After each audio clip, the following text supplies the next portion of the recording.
বন্ধুরা, আপনারা সবাই অবগত আছেন যে ভারতের উত্তর পূর্ব অঞ্চলের 7 সিস্টার্স বা 7টি অঙ্গরাজ্যে প্রায়ই বিভিন্ন ধরনের আন্দোলন হয়ে থাকে।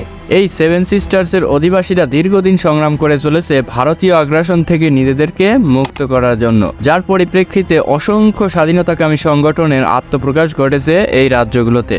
সম্প্রতি ভারত সরকার মণিপুরে ইন্টারনেট সেবা বন্ধ করে দিয়েছে এবং হাজার হাজার সেনাবাহিনী ও পুলিশ প্রেরণ করছে। একদম বাংলাদেশে যেরকমভাবে 5 আগস্ট পর্যন্ত দমন-পীড়ন চালানো হয়েছিল, সেই একই দিকে হাঁটছে মোদী সরকার। এদিকে উৎপেতে আছে চীন, যখন তখন যে কোনো ঘটনা ঘটিয়ে ফেলতে পারে। ভারত জুড়ে 7 সিস্টার্স নিয়ে নতুন করে ঝামেলা শুরু হয়েছে। অর্থনৈতিক বেকারত্ব সহ নানা ধরনের সমস্যায় আক্রান্ত দেশটি, অথচ নরেন্দ্র মোদীর যেন এদিকে কোনো খেয়ালই নেই।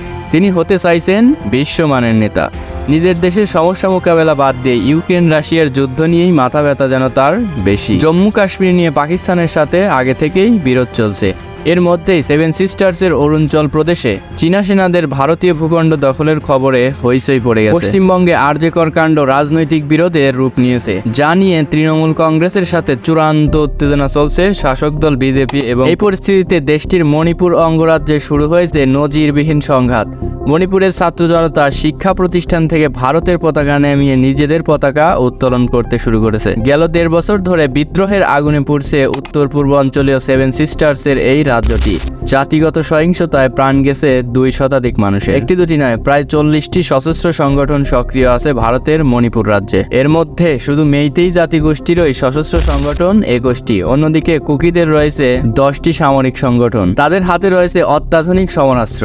সম্প্রতি গোষ্ঠীগত সংঘাতের রকেট হামলার পরে আলোচনায় উঠে এসেছে সংগঠনগুলো। সেনা টহলের সময় মণিপুরে ভারতীয় সামরিক বাহিনীর গাড়িবহর আটকে দেয় বিদ্রোহী গোষ্ঠীর সশস্ত্র সদস্যরা। করা হয় ফাঁকা গুলি। এক পর্যায়ে ভারতীয় সামরিক বাহিনীর বহর লক্ষ্য করে মর্টার তাক করে বিদ্রোহীরা। পিছু হটতে বাধ্য হয় সেনাবহর। সশস্ত্র গোষ্ঠীগুলোর মধ্যে সংঘাতকে কেন্দ্র করে বেশ কিছুদিন ধরে উত্তাল ভারতের মণিপুর রাজ্য। কুকি এবং মেইতে সশস্ত্র গোষ্ঠীগুলোর মধ্যে চলছে প্রবল সংঘাত। মণিপুরের রকেট হামলার পর প্রকাশ পেয়েছে এসব সশস্ত্র গোষ্ঠীর সামরিক সক্ষমতা। মণিপুরে মূলত মেইতি, কুকি, নাগা এবং জমি গোষ্ঠীগুলোর সশস্ত্র সংগঠন রয়েছে। এর মধ্যে কুকিদের রয়েছে সবচেয়ে বেশি 21টি সশস্ত্র গোষ্ঠী। এরপরে মেইতিদের রয়েছে 10টি। স্বাধীনতার দাবিতে দীর্ঘদিন ধরে চলছে এসব গোষ্ঠীগুলোর তাণ্ডব। গোষ্ঠীগুলোর সশস্ত্র সংগ্রামীদের মধ্যে সবচেয়ে পুরনো এবং বড় সংগঠন ইউএনএলপি, যার সদস্য প্রায় 10,000।